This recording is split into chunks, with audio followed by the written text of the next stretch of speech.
నమస్తే, welcome to our channel. నేను మీ శాలిని. నిన్న జరిగిన పులివెందుల్లో జడ్పీసీ ఎలక్షన్ల సందర్భంలో మరి ముఖ్యంగా చూసుకుంటే అవినాష్ రెడ్డి మీద, సతీష్ రెడ్డి మీద కేసులు అయితే నమోదైంది. అక్కడ చేసిన వాళ్ళ అల్లర్లు కావచ్చు, విధ్వంసం సృష్టించడం కావచ్చు, ఇదంతా జరుగుతూ వస్తుంది.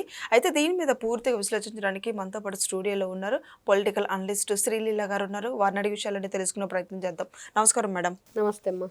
మేడం, నిన్న జడ్పీటీసీ ఎలక్షన్ల టైంలో నిన్న జరిగిన పులివెందుల్లో అయితే ఇటు వైసీపీ వాళ్ళకి ఇటు టీడీపీ వాళ్ళకి ప్రచారం జరుగుతున్న నేపథ్యంలో అవినాష్ రెడ్డికి, సతీష్ రెడ్డికి ఇద్దరు కేసులు నమోదైనాయి. ఎందుకంటే అక్కడ వాళ్ళు అల్లర్లు చేయటం కానీ, తిరగబడటం కానీ ఇదంతా జరుగుతూ వస్తుంది. అసలు ఎలా చూడాలి మేడం ఇది? అంటే నిన్న జరిగింది ఏంటంటే పులివెందులలో జడ్పీటీసీ ఎలక్షన్ జరగబోతుంది 12వ తారీఖుననే చూస్తున్నాం.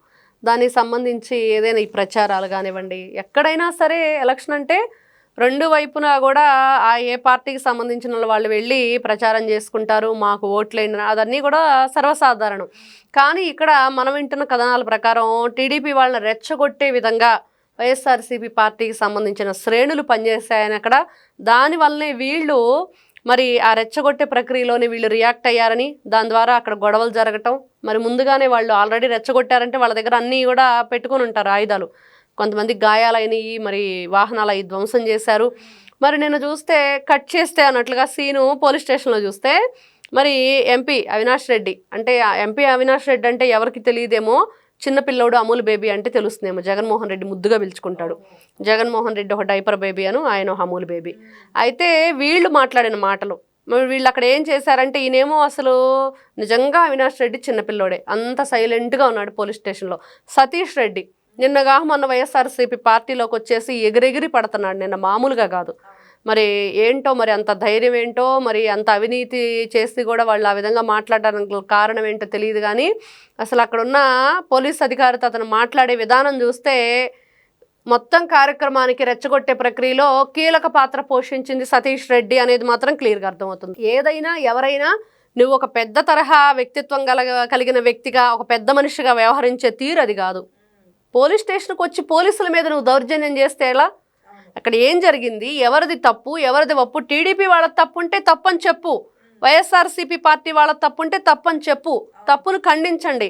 అక్కడ జరగబోయే కార్యక్రమం ఏంటి, ఈ ఉద్రిక్తత ఏంటి, ఇంత గొడవలా? కానీ ఇక్కడ వైఎస్ఆర్సీపీ పార్టీ దగ్గరున్న ఒక అవలక్షణం ఏంటంటే, గతంలో మనం చూసాం అధికారంలో ఉన్నప్పుడు ఎవరినైనా సరే నామినేషన్ వేయటానికైనా వెళ్ళనిచ్చారా?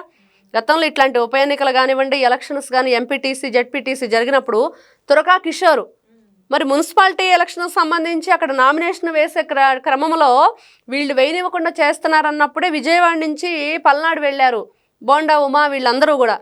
అప్పుడే కదా అతను కారు మీద చంపడానికి ప్రయత్నం చేశాడు, ఒక పెద్ద ఇది తీసుకొని దూలం లాంటిది, వాళ్ళని దాని మీద అటాక్ చేశాడు. మరి వాళ్ళు ఎంత దౌర్జన్యం చేశారు అప్పుడు? మరి అదేవిధంగా చూస్తే ఒక మహిళ పల్నాడులో నామినేషన్ వేయటానికి వెళితే కాలులో పొత్తి కడుపులో తన్నారామని. ఎంత ఘోరం అంటే, ఆ మహిళ ఆ పేపరు ఎవరికి కనిపించకుండా వెయ్యాలి, వైఎస్ఆర్సీపీ పార్టీ వాళ్ళు నామినేషన్లు వేయనివ్వట్లేదు టీడీపీ వర్గాన్ని అని చెప్పేసి బ్లౌజ్ లోపల ఆడవాళ్ళు సహజంగా దాస్తూ ఉంటారు ఏదైనా డబ్బులు కానివ్వండి, అది ఎప్పటి నుంచో ఉంది. పెద్దవాళ్ళు కూడా పర్సులు లాంటివి జాకెట్లో పెట్టుకునేది ఉండేది. అలా ఆవిడ ఆ కాగితాన్ని బ్లౌజ్లో పెట్టుకొని వెళితే నిస్సిగ్గుగా ఉన్న బ్లౌజ్లో ఉన్న పేపర్ లాగేసుకున్న దుర్మార్గమైన చర్య నడిచింది వైఎస్ఆర్సీపీ పార్టీ అధికారంలో ఉన్నప్పుడు. ఎంత ఘోరంగా ప్రవర్తించారో మనం చూస్తే ఇప్పుడు కూడా తొడగొట్టి మీసం మెలేసి చంపేస్తే చంపేసినా పర్వాలేదు, చావుకైనా నేను వెనకాడను, నేను మాత్రం నామినేషన్ వేసి తీరుతానని అంజయ్య తాత అనే వ్యక్తి వీళ్ళకి ఎదురొగ్గి ఏ విధంగా వెళ్ళాడో కూడా చూసాం మనం రాయలసీమలో. మరి ఇంత దుర్మార్గమైన చరిత్ర ఉన్న గతంలో వీళ్ళు ఏ విధంగా నీచంగా ప్రవర్తించారో చూస్తే ఈ రోజు మాత్రం దానికి ఏం తీసుకోం, మళ్ళీ అట్లాంటి చర్య మేము నడిపిస్తాము.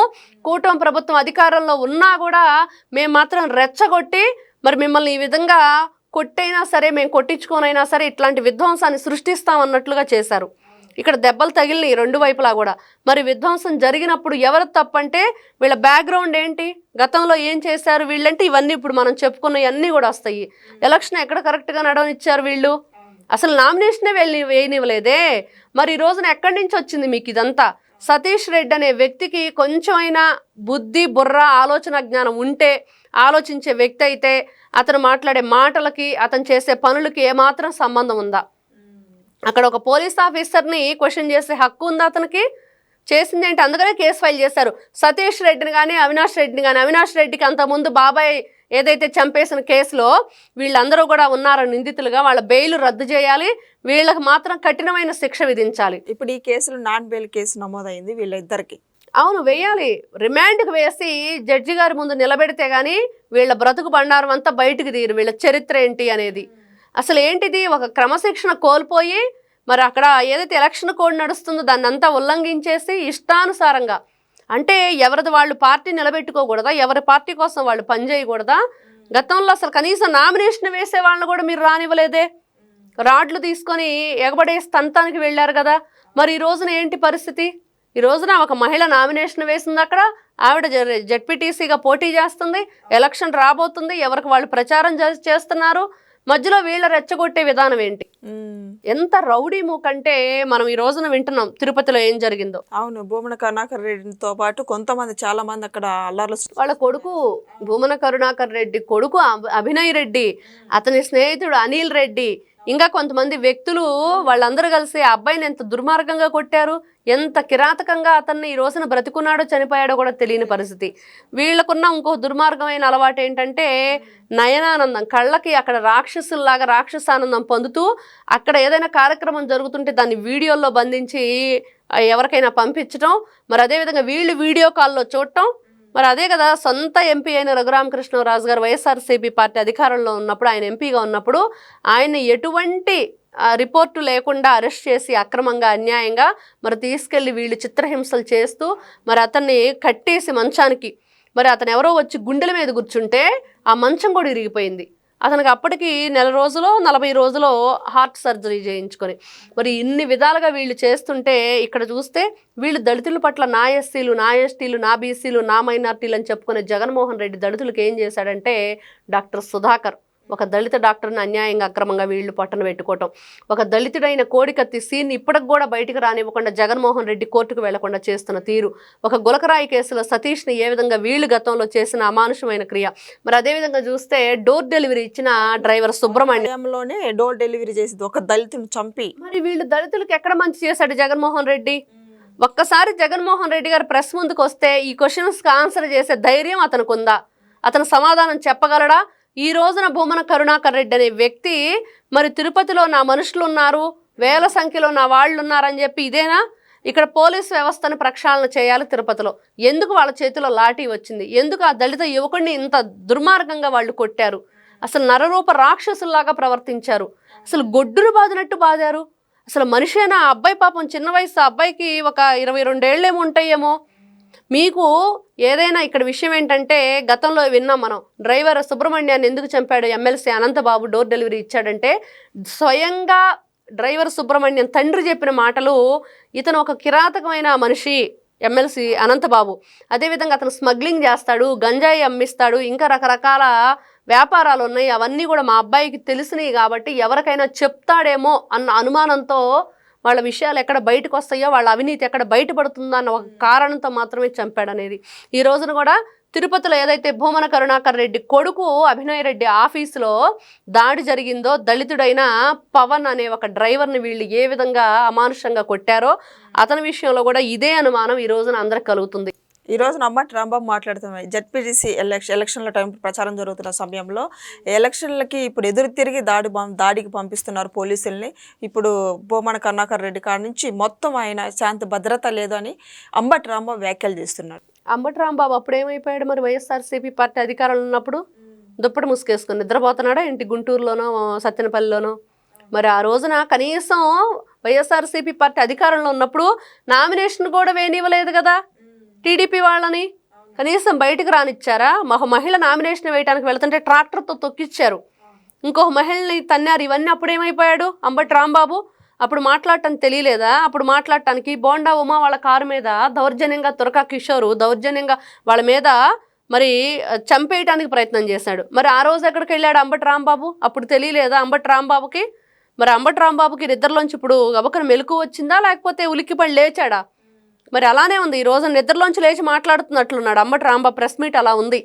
ఈ రోజున దుర్మార్గమైన చర్యలు, లేకపోతే ఇంకోటి రకరకాల పెద్ద పెద్ద మాటలు, అంటే అవన్నీ కూడా దుర్మార్గమైన చర్యలు చేసింది మీరు కదా, దుర్మార్గమైన పరిపాలన చేసింది మీరు కదా.